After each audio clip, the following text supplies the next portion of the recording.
Hello दोस्तों, कैसे हैं। जैसा कि आप सभी जानते हैं कि एसएससी एमटीएस एग्जाम की आंसर की आ चुकी है।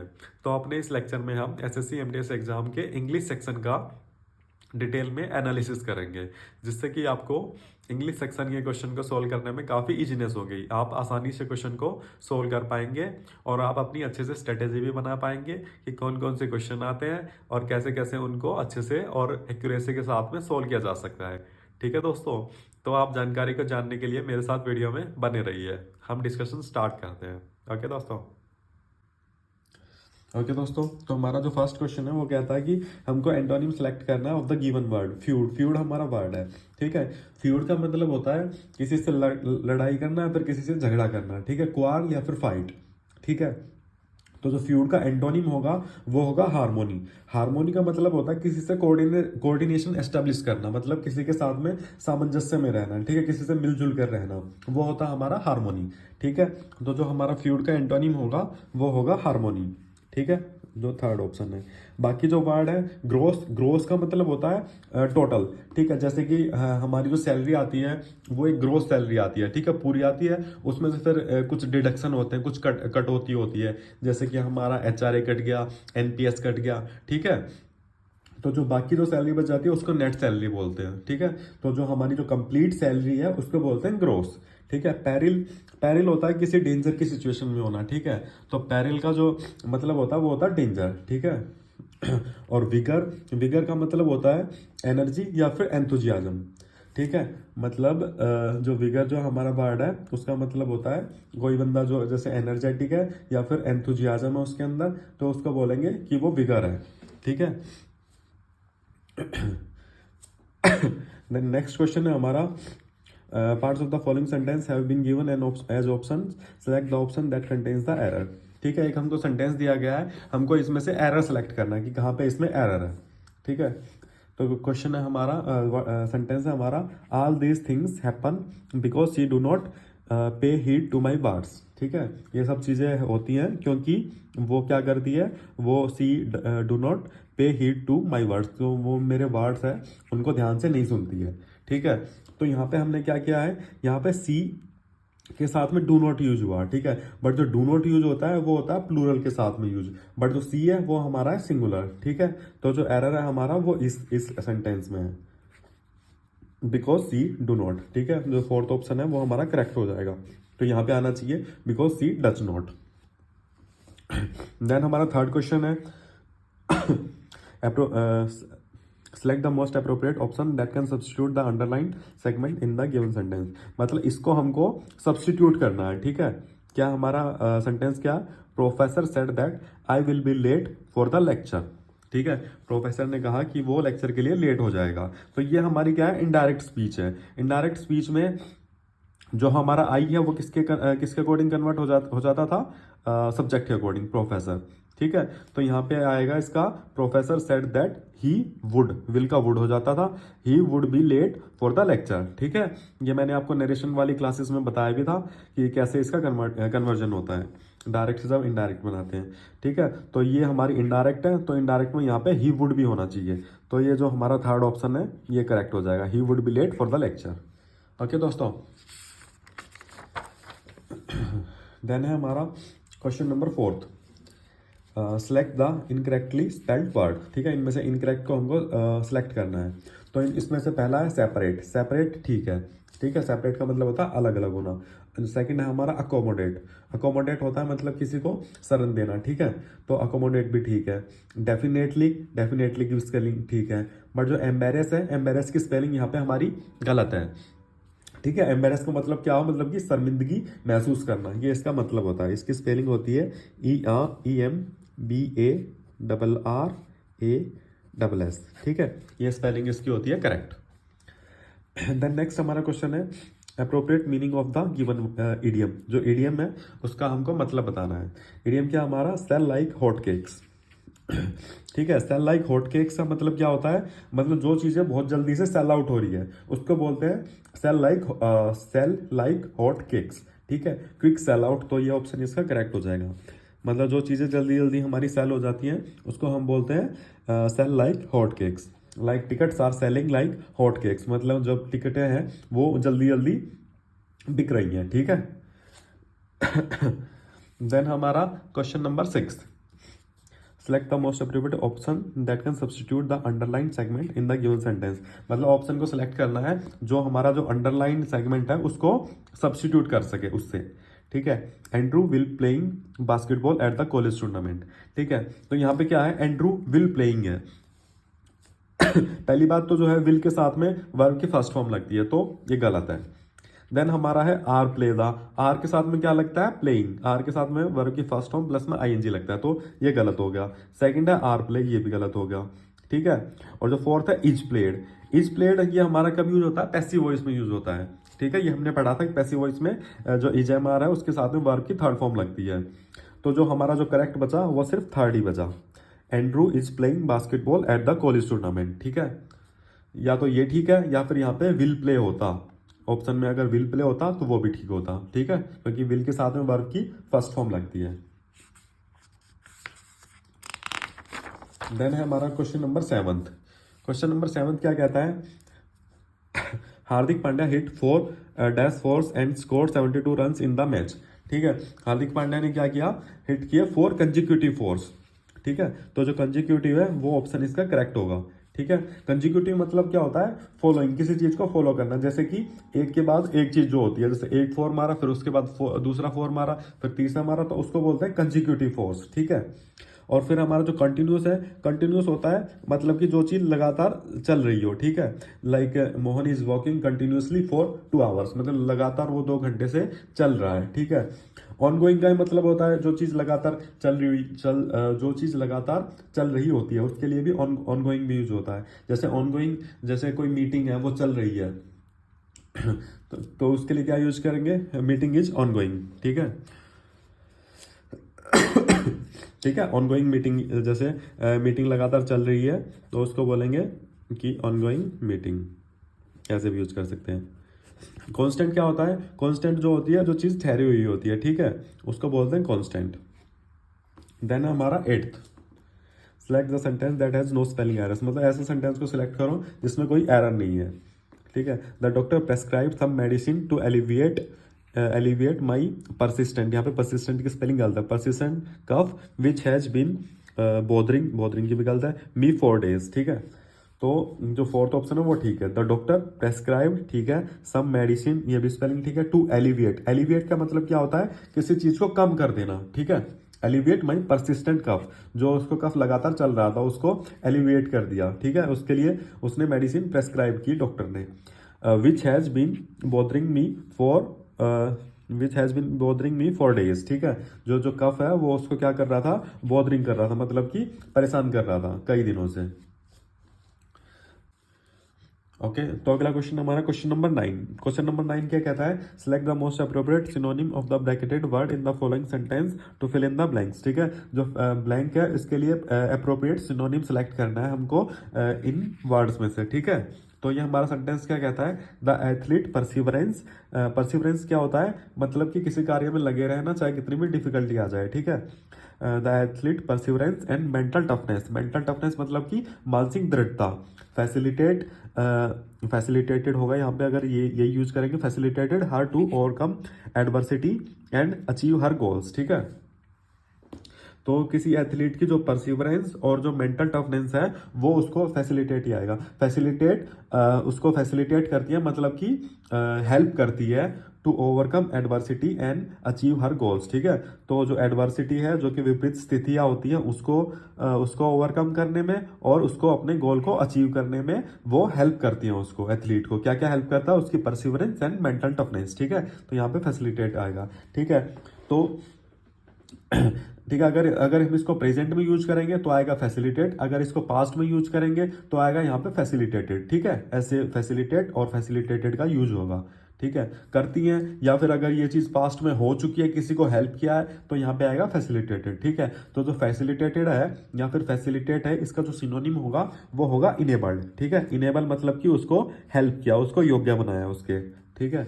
बाकी जो रेस्ट्रिक्टेड है या फिर जो हिंडर्ड है, ये किस लिए वर्ड यूज होते हैं, ये मतलब किसी को रोकने के लिए होते हैं, किसी में लिमिट एस्टेब्लिश करने के लिए होते हैं, ठीक है। मतलब उसने उसको ये कार्य करने के लिए रोका, ठीक है। तो और लिमिटेड होता है, लिमिटेड भी होता है कि जो चीज़ सीमित दायरे तक होती है। तो इसका जो सिनोनिम होगा वो होगा इनेबल, फैसिलिटेट का। देन नेक्स्ट है हमारा question number 10।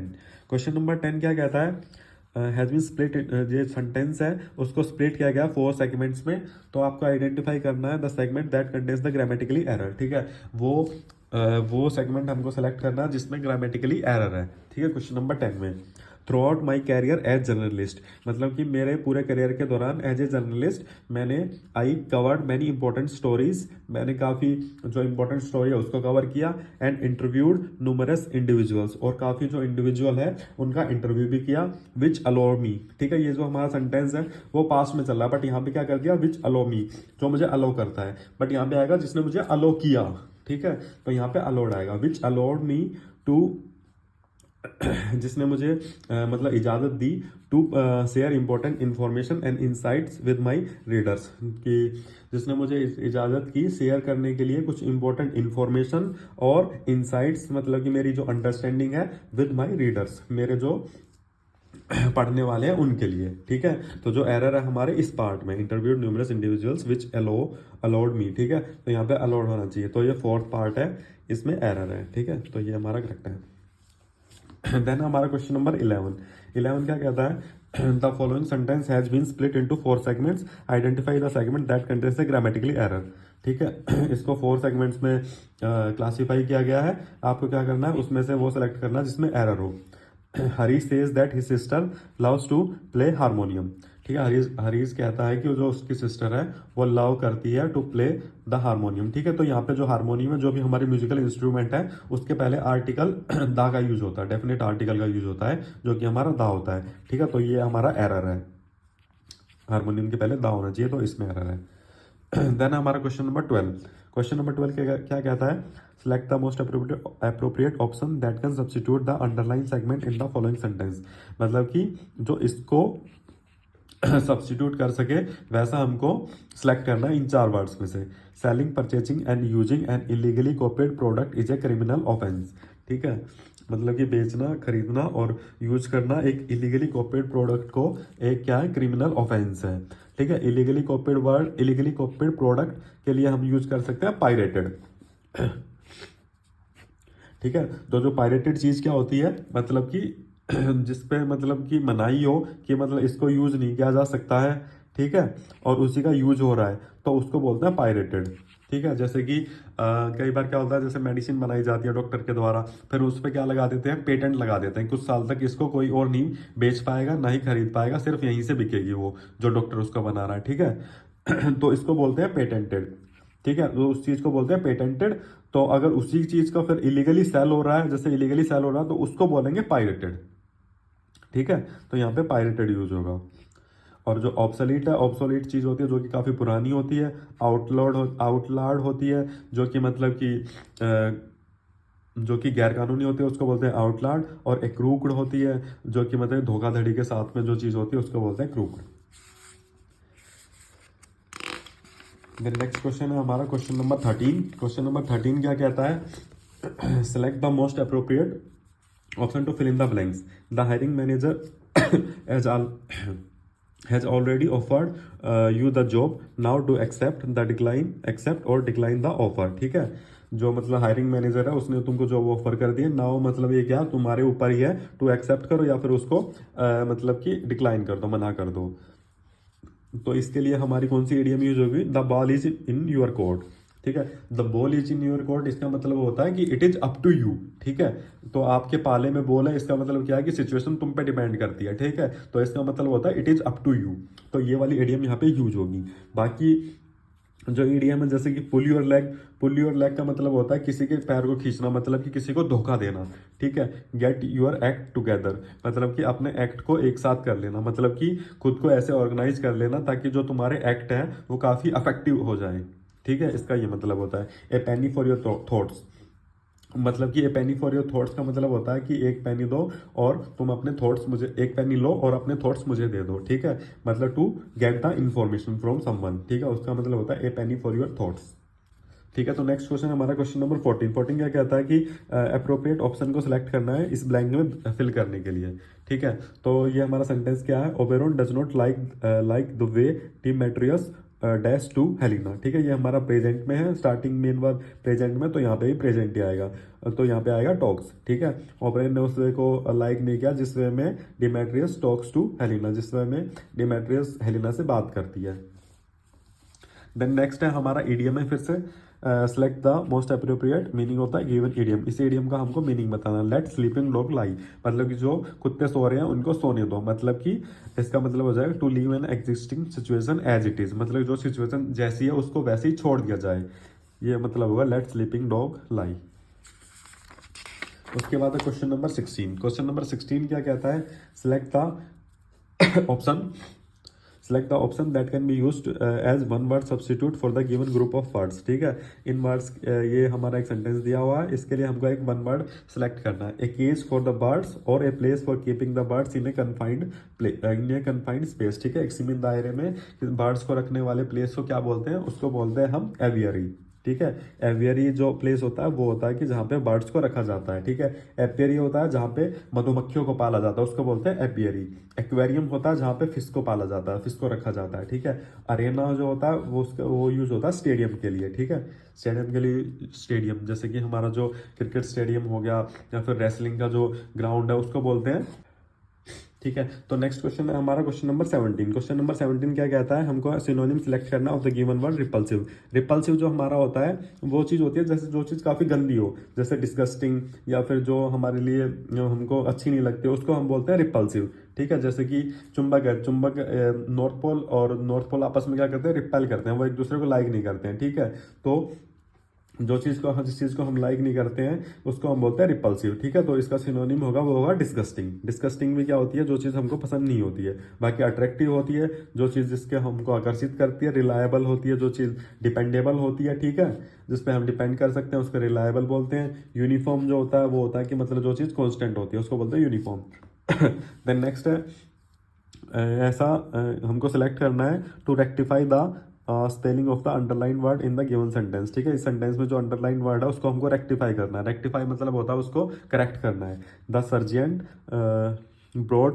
Brought in a lot of changes as soon as he was given charge. ठीक है, जैसे ही सर्जेंट को चार्ज दिया गया, मतलब कि उसको रखा गया, पोस्टिंग दी गई, उसने काफ़ी चेंजेस लाया। ठीक है, तो हमको सर्जेंट की स्पेलिंग सेलेक्ट करनी है। तो सर्जेंट की करेक्ट स्पेलिंग होती है वो होती है SERGEANT, सर्जिएंट। ठीक है, ये उसकी स्पेलिंग होती है SERGEANT।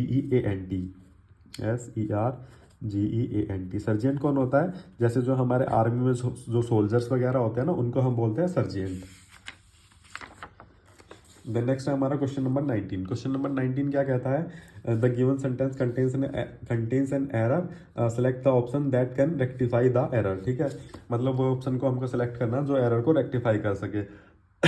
The boy told his mother that he saw the most tall giraffe at the zoo। ठीक है, तो यहाँ पे हमने इसका मतलब क्या हुआ, बॉय ने अपनी मदर को कहा कि उसने क्या देखा, most tall giraffe at the zoo, सबसे लंबा जिराफ जू में देखा। ठीक है, तो यहाँ पे क्या है, जिराफ है, जिराफ के आगे क्या यूज है, टोल। टोल क्या है, एडजेक्टिव है, उसकी विशेषता बता रहा है जिराफ की। ठीक है, तो जो टोल है उसको हम खुद ही सुपरलेटिव डिग्री में यूज कर सकते हैं। जैसे कि टोल की डिग्री कौन सी होती है, पॉजिटिव होती है टोल, फिर कंपैरेटिव होती है टोलर, फिर सुपरलेटिव होती है टोलेस्ट। ठीक है, तो यहाँ पे मोस्ट का यूज करना इनकरेक्ट है, डायरेक्टली हम दा के बाद में टॉलेस्ट यूज करेंगे। ठीक है, तो जो हमारा फर्स्ट ऑप्शन है वो करेक्ट है। The boy told his mother that he saw the tallest giraffe at the जू। ठीक है, देन हमारा question number 20, call the suits. ये हमारी जो इडियम है इसका हमको मतलब बताना है। कॉल द सूट्स, शॉर्ट्स मतलब क्या होती है, मतलब कि निशाने लगाना। ठीक है, जो कॉल द सूट्स मतलब कि इशारा देना निशाने लगाने के लिए। ये काम कौन करता है, ये काम लीडर करता है। ठीक है, जैसे जहाँ पे भी जो लीडर होता है वो ये काम करता है। ठीक है, तो कॉल द सूट्स का मतलब होता है to be in a position to make decision that influence a situation. ठीक है, तो लीडर क्या होता है, वही जो होता है वो डिसीजन लेता है। ठीक है, तो जो कॉल द सूट्स का मतलब होगा कि मतलब ऐसी पोजीशन में होना कि तुम डिसीजन ले सको जो कि सिचुएशन को इन्फ्लुएंस करती है, प्रभावित करती है। कॉल द सूट्स का मतलब होता है to be in a position to make decisions that influence a situation. Okay दोस्तों, तो ये हमारे क्वेश्चन नंबर 20 तक हो गए हैं। देन नेक्स्ट है हमारा क्लोज टेस्ट हम करेंगे, फिर ये लेक्चर हमारा कंप्लीट हो जाएगा। क्लोज टेस्ट क्या कहता है, that evening we set in the courtyard of the hotel once more. ठीक है, हम कोर्टयार्ड में बैठ गए थे उस शाम को एक बार फिर से। डैश द सन, ठीक है, डैश द सन क्या होगा यहाँ पे, वॉचिंग द सन, सन को देखते हुए, watching the sun sink below the western isles. ठीक है, जो कि क्या हो रहा था, जो वेस्टर्न आइसल्स क्या होता है, जो आइलैंड वगैरह होते हैं, स्मॉल आइलैंड होता है, उनको बोलते हैं आइसल्स। ठीक है, जो सन है वो क्या हो रहा था, सेट हो रहा था, मतलब सन सिंक हो रहा था। सिंक का मतलब क्या होता है, डूबना। ठीक है, मतलब कि नीचे की ओर जा रहा था, below the western isles. I told Alexei what had happened that day, मतलब कि मैंने अलेक्सी को बताया कि उस दिन क्या हुआ था। I dash could glimpse the grey stone wall of Lismore house. ठीक है, तो उसने क्या किया, आई फैंसीड का मतलब क्या होता है, किसी चीज को कल्पना करना। मतलब यहाँ पे इसके बाद यही है, आई कुड ग्लिम्स, मतलब कि आई फैंसीड, मैंने कल्पना की, आई कुड ग्लिम्स, मैं, ग्लिम्स मतलब क्या होता है, नजारा ले सकता, देख सकता किसी चीज को। I could glimpse the grey stone wall of Lismore house. ठीक है, उसने क्या किया, उसने फैंसी किया, मतलब कि कल्पना की, उसने फैंसीड किया, कल्पना की कि मैं क्या कर सकता, देख सकता, नजारा ले सकता, the grey stone wall of the Lismore house. ठीक है, देन नेक्स्ट है dash its island hill top, on its island hill top, मतलब कि उसके ऊपरी आइलैंड पे, उसकी हिल टॉप पे। ठीक है, आइलैंड की हिल टॉप पे, इसमें आएगा 23 में ऑन। देन नेक्स्ट है the red light of the setting sun, जो रेड लाइट है सेटिंग सन, ग्लिंटिंग, ग्लिंटिंग मतलब होता है शाइनिंग। ठीक है, चमक रही थी, फ्रॉम द विंडोज, विंडो से चमक रही थी। ठीक है, and from there the wasted frame of the Jonathan Blake gazing out across the sea. ठीक है, और जो विंडो से क्या हो रहा था, जो वेस्टेड फ्रेम था, जो बेकार सा जैसे फ्रेम था जोनाथन ब्लेक का, वो गेजिंग कर रहा था, मतलब कि बाहर की तरफ देख रहा था, अक्रॉस द सी और नथिंग, मतलब ऐसे ही देख रहा था बाहर की तरफ। ठीक है, फ्रेम उसका। His boy waiting for him to die, और उससे उसका लड़का था, वो वेट कर रहा था उसके लिए कि लड़के क्या कर रहे थे, his boy waiting him to die, but it was my dash, it was my fantasy. ठीक है, इसमें आएगा फैंटेसी 24th में, ये सिर्फ मेरी एक कल्पना थी, simply the image on mind. ठीक है, सिर्फ एक उसके दिमाग में इसकी इमेज थी, like the image burn on your eyes when you have stare too long at the sun. ठीक है, जैसे कि तुम बहुत देर तक सूर्य की तरफ देखते हो तो तुम्हारी आंखें जलने लगती है, तो जलते जलते जो उसकी इमेज बनी थी जोनाथन ब्लेक की उसकी आंखों में, वो ऐसे जल गई, उसने ऐसा महसूस किया। ठीक है, the passing footprint of A creature long gone. ठीक है, तो सिर्फ ये उसके फुटप्रिंट बचे थे, जो क्रिएचर, जो प्राणी काफी पहले चला गया था, जोनाथन ब्लेक। ठीक है, तो इस तरीके से हमने टोटल 25 क्वेश्चन किए इंग्लिश के, जो कि हमारे एमडीएस के एग्जाम में पूछे गए थे अभी 2023 वाले एग्जाम में। तो आई होप आपको अच्छे से समझ में आए। अगर आपको अच्छे से समझ में आए तो प्लीज़ मेरे चैनल को लाइक एंड सब्सक्राइब कीजिए।